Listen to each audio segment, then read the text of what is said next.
Hi hello నమస్తే welcome to social post TV. నేను మీ యాంకర్ పప్పు. ఈరోజు మనతో స్పెషల్ గెస్ట్ ఉన్నారండి. ఆ గెస్ట్ ఎవరు కాదు, పొలిటికల్ అనాలిస్ట్ శ్రీనివాసరావు గారు ఉన్నారు.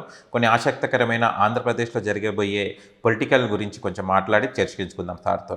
నమస్తే సార్. నమస్కారం అండి. ఎలా ఉన్నారు? ఫైన్.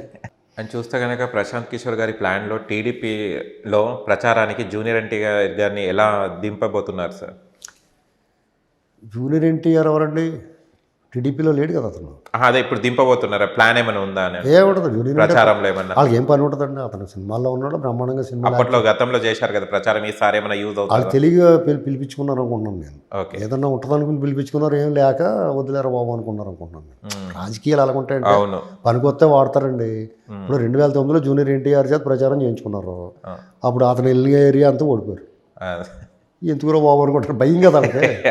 అని చేత మళ్ళీ ఎందుకులే పడుకున్న గుర్రం లేపుదని ఇచ్చుకుంటాం అనుకుంటారు. ఆయనకు ఉండొచ్చు మరి ఏదైనా. జూనియర్ ఎన్టీఆర్ నేను రాజకీయాల్లోకి వస్తాడు అనుకుంటలేదు, ఎందుకంటే అతని పని బాగుంది, కెరీర్ బాగుంది, బ్రహ్మాండంగా యాక్ట్ చేస్తున్నాడు, మంచి పేరు తెచ్చుకుంటున్నాడు, సినిమాలు బాగా ఆడుతున్నాయి, అతని ముఖంలో సీరియస్నెస్ బాగుంటుంది. అసలు నవ్వు చూడట్లేదు ఈ మధ్య, నవ్వే కనపడతలేదు. ఏదో కానీ లోకేష్ మంచి పేరు వచ్చేస్తుందని ఏమన్నా నవ్వు మాయమైపోయిందేమో తెలియదు కానీ, అంటే మామూలుగా అయితే మరి ఏదో బాధ ఉంది అతనికి.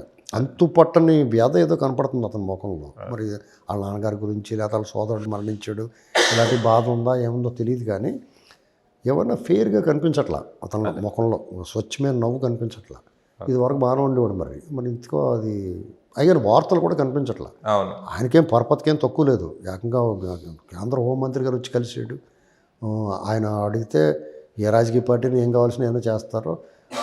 రాజకీయాల మీద ఆసక్తి లేదు. నేను ఎందుకంటానంటే వాళ్ళ చెల్లు అక్కగారు పోటీ చేసినప్పుడు కూడా ప్రచారం కూడా రాలేదు సుహాసిని గారు. కాబట్టి ఆయన ఏం రావడేమో, ఆయన కెరీర్ ఉంది కాబట్టి. మెయిన్ ఇంకోటి ఏంటంటే ఇప్పుడు ఆయన కొత్తగా పార్టీ పెట్టుకుని బిల్డప్ చేసుకుని ఇవన్నీ చేయాలంటే చాలా కష్టం అండి ఈ రోజుల్లో. కెరీర్ కూడా చాలా ఉంది. ఇప్పుడు రాజకీయాల్లో రావాలంటే ఇప్పుడు పవన్ కళ్యాణ్ గారు లాంటి పవర్ స్టార్కి ఎంత టైం పట్టేసింది, ఎంత కష్టమైపోతుంది. అయినా కానీ స్టేట్ అంతా లేకుండా పోయింది అండి, ఏదో కొన్ని ప్రాంతాలు పరిమితం అయ్యాడు. అది అంత ఈజీ కాదండి ఈ రకమైన ఇమేజ్. తెలుగుదేశం పార్టీ అంటారా? తెలుగుదేశం పార్టీ డెఫినెట్గా నా ఉద్దేశం ప్రకారం కార్యకర్తల పార్టీ అని వాళ్ళు అనుకుంటారు, మాకు అలా కనిపిస్తుంది. ఇప్పుడు జూనియర్ ఎన్టీఆర్ లేకపోతే బాలకృష్ణ, ఇంకో నందమూరి చైతన్య కృష్ణ వాళ్ళు వచ్చి మేము కూడా ఎన్టీఆర్ గారు మనవాళ్ళమే అంటే తప్పదండి. అది అని చేత పని చేయాల్సింది. మన లోకేష్ కూడా అదే అన్నాడు, ఎవరైనా రావడానికి మాకేం అభ్యంతరం లేదు, వచ్చి పని చేస్తే ఎవడొద్దంటాడు కానీ లేదొక్కుకోవాలి అని చెప్పేసి అన్నాడు. చేత పదే జూనియర్ ఎన్టీఆర్ గురించి ఈ మధ్యన మాట్లాడుతూ మానేసారు అందరూ. అవును, అసలు టాపిక్ ఎవరు కూడా. ఇప్పుడు ఈ మధ్యకాలం మీరే అడిగారు నన్ను. ఇప్పుడు ఒకవేళ జూనియర్ ఎన్టీఆర్ గురించి నేను మంచి మాట్లాడినా చెడు మాట్లాడినా, బాగా మంచిగా మాట్లాడితే వాళ్ళు తిడతారు, చెడుగా మాట్లాడితే వీళ్ళు తిడతారు. ఏదో గోల మనకి ఎందుకని ఎవడో మాట్లాడతలేదు. కానీ వాస్తవం చెప్పుకోవాలంటే జూనియర్ ఎన్టీఆర్ కూడా పెద్ద ఇష్టం లేదు. మీరు అబ్జర్వ్ చేయండి, మామూలుగా జూనియర్ ఎన్టీఆర్ సినిమాల వరకు సూపర్ అండి. అతను నిజంగా మంచి నటుడు, మంచి డ్యాన్సర్. అతనితోటి కొన్ని అద్భుతమైన కళాఖండాలు చిత్రాలు తీయచ్చు. మంచి దర్శకుడు సరైన కథ పట్టుకెళ్తే. ఎందుకంటే అంతసేపు గొడ్డలున్న కత్తులు గీతులు కాకుండా ఎమోషన్ను, అగ్రెసివ్నెస్, ఎమోషను, ఎలివేషన్ ఉన్న సీన్లు ఉన్న సినిమా తీయగలిగితే అతనితోటి బాగా పండుతుంది. సినిమా చూస్తారు బాగా. మీరు ఇందాక సింహాద్రి అనుకోకుండా చెప్పాను అయినా సరే, సింహాద్రి సినిమాలో ఆ కేరళలో ఆ సీన్ ఇతను రౌద్రంగా వెళ్ళి ఆడ వెనకాల తరుగుకుంటూ వెళ్ళి కొట్టడం అనేటువంటిది ఆ సినిమాకి బూస్ట్. అసలు ఒక రేంజ్కి వెళ్ళిపోద్ది ఆ పాట. అది కూడా ఏదో మలయాళం పాట పెట్టేశారండి మీకు.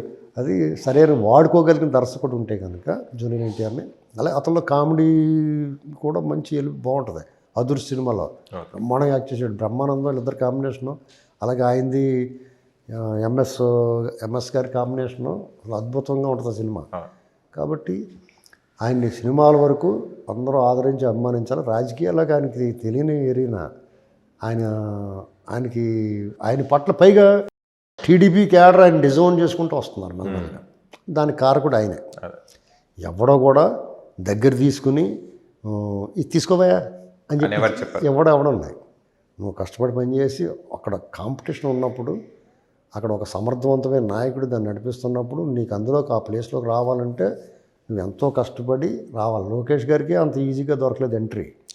ఆయన ఇప్పుడు కాళ్ళు అరిగిపోయేలాగా నడిచి ఇవన్నీ చేస్తే లీడర్షిప్ క్వాలిటీస్ నిరూపించుకుంటే ఇప్పటికీ నువ్వు నాయకుడు అయ్యా బాబు, ఇప్పటికీ కూడా పెదవిరిచి కూడా ఉంటారు.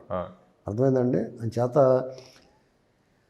ఒక వ్యాపార సంస్థ, ఒక ఫ్యాక్టరీ పెట్టి వాళ్ళ నాన్న తప్పుకుని కొడుకు ఇచ్చినంత ఈజీ కాదు రాజకీయ పార్టీ. కాబట్టి అది ఎవరో కూడా బాధపడకూడదు. సినిమాల వరకు ఆయన నెంబర్ 1, అంతవరకు ఆయన్ని ఆదరించాలి, ఇంకా పైకి రావాలి, మంచి సినిమాలు చేయాలని కోరుకుందాం. ఓకే. ఒకవేళ రాజకీయాలు తీసుకొస్తే ఆయన చెడిపోతాడు. అదే అదే 300 మంది ఆయన అభిమానించి కూడా తిట్టుకుంటారు. అది పరిస్థితి. Okay. Okay sir, thank you so much. చూశారు కదా ఫ్రెండ్స్, మీకు గనక మా వీడియో నచ్చిన లైక్ చేయండి, షేర్ చేయండి, కామెంట్ చేయండి, సబ్స్క్రైబ్ చేయండి ఛానల్. అక్కడ గంట సింబల్ టంగున కొట్టండి. నేను మీ యాంకర్ పప్పు. Bye bye.